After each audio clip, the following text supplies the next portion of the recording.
Have you heard of the book The Man's Search for Meaning? No. It's from a Holocaust survivor named Viktor Frankl. He lived in the camps, but he found a way to be happy. Because happiness, is obviously, it sounds cliche, but happiness is within. It's a mental choice.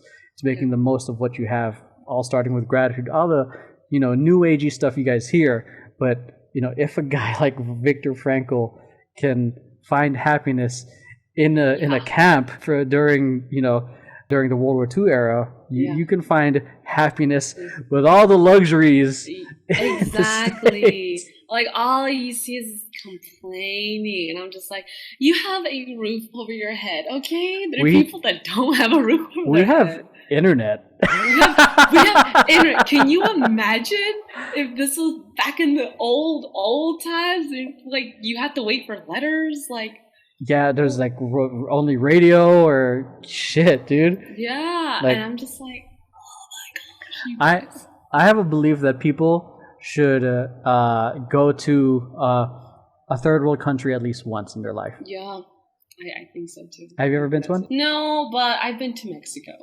Okay. But my family, it's not so much for me just because I understand that my heritage and all that stuff, but for me it made me humble of what I have, because my family there, we live in a very, very small village. At first it wasn't even on the Google Maps. Wow. Yeah. That's wild. Yes. And but it's small, very small village, and when we even go to town, it's like a little small plaza. Like that's how tiny it is. And I remember like we always have to we have these water thingies outside, the bathrooms outside, and all that stuff. We only a couple of years ago, I think, very, very recently, they added a bathroom inside the house that flushes on its own. Yeah. So, but we essentially live in the jungle, essentially. Yeah. And but even then, they are so much more happier than we are. It just really they're very fine with the little things. Dude, that is exactly what I noticed when I went to Jamaica, when I went back to the Philippines. They had so much less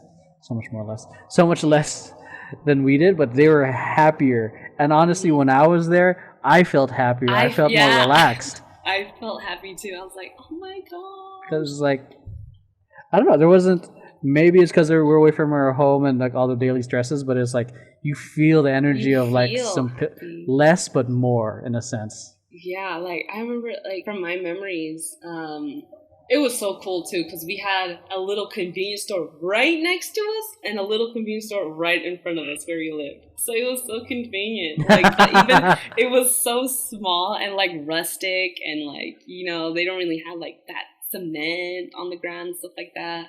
But it was so nice, and we lived by a river. The donkeys would go crazy at night. We would get mad, but it was still happy. It was still great. Yeah, I mean that's why I think people who are complaining about champagne problems or first world problems, need to experience that of having not much, because in the States we complain about the 1%, but to the rest of the world we are the 1%. Yeah.